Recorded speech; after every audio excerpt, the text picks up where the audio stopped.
We're back to Neil Haley Show and also the Media Giant Effect. And my guest today is Cheryl Burget. And Cheryl helps solopreneurs, entrepreneurs to get more sales. And the thing that I'm going to find out from Cheryl today is they just don't get it. The missing component is they think that they're on social media, they have a following, they put out a social media post, that's going to equate to sales. Or they hire somebody for SEO, that's going to equate to sales. And that's not true at all, is it? And then it's a part of it, but it's not the end of the game, Cheryl, right? Exactly. You know, Neil, one of the things that I've known in my business from the very get-go is you have to have a presence on social media. People have to know who you are. That's just really a credibility, unless you have a name. And one of the things that I always say to people is you can't hang a shingle and expect people to come to you. Nobody knows who the heck you are. So only 20% of your business will come from social media your entire business career. So you got to be 80% offline, picking up the phone, calling people. Okay, let me go to the part of Clubhouse that showed me that. And that's where I said, if I wouldn't have spent like 17 hours when I was one of the top, not top influencer, but I was the first to get the, where I could get, be able to monetize on Clubhouse. So I was pretty popular, had big crowd.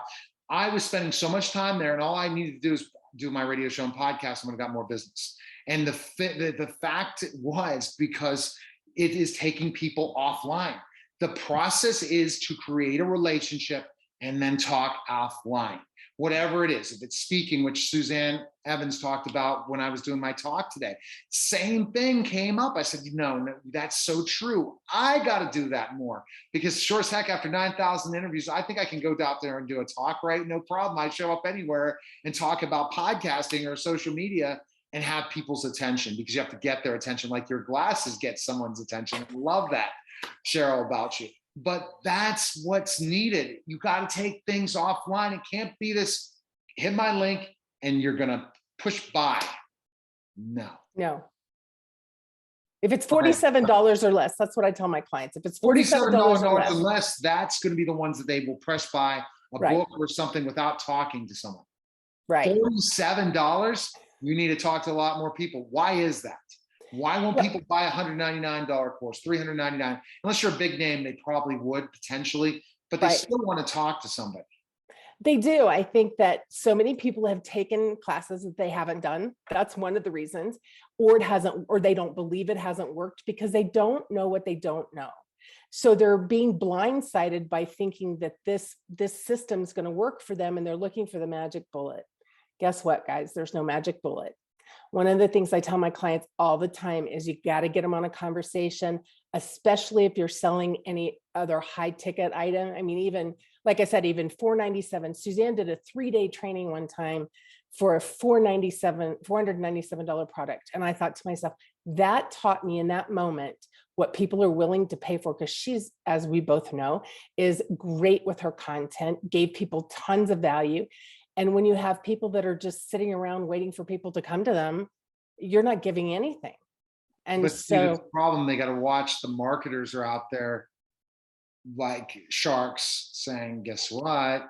All you got to do is a webinar and you're going to get sales. You have no followers on social media. No one knows you, but they're going to buy your stuff. They're going to even buy your book. No, It's brand awareness. But when you're talking the higher level, you got to pick up the phone and call. And this is why do you think that misconception's out there? I think that they're just, like I said, they're just ignorant. They don't know. They are really good at what they do, and they expect their friends, family, and everyone else to recommend them, to talk about them. But guess what? We are flooded with information every day. And so you have to stand out in a way, which generally means picking up the phone and calling someone and being interested in what their problem is. Know the problem you solve, right? And look for people who have that problem. I had somebody decline working with me because she said, I heard you have people picking up the phone. I said, yeah, I don't have them do cold calls necessarily, but I have them picking up the phone after they've made an offer, after they've, given a talk. That's one of my favorite ways to build the business. But you have to be the one that's hustling on the phone, reaching out, because you know what? No one's looking for you unless you're a celebrity, a politician, or an athlete, a professional athlete. So there you go. I'm not any of those. And I honestly believe, and let's give you an example. If there was a Tony Robbins course that was a high level course, not his event. Yeah, people will pay $1,000 for his event or more, or different things, or Grant Cardone will spend the money.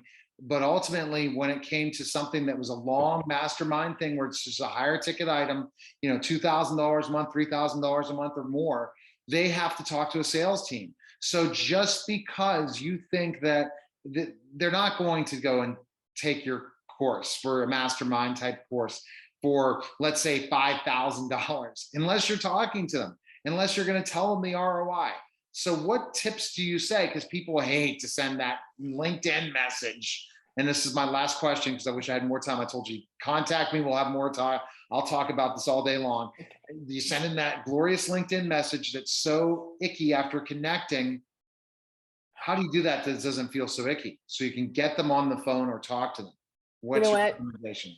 My recommendation is, first of all, be committed to knowing them, what their problem is, and see if it's a fit. Let go of the outcome. So we can't be attached to the outcome of any conversation. Attachment feels icky, but we can be committed to an outcome to serve people in a way that they're not used to being talked to or served. It's not about making the sale at the end of the day. It's about how can you serve someone and really give them solid outcome.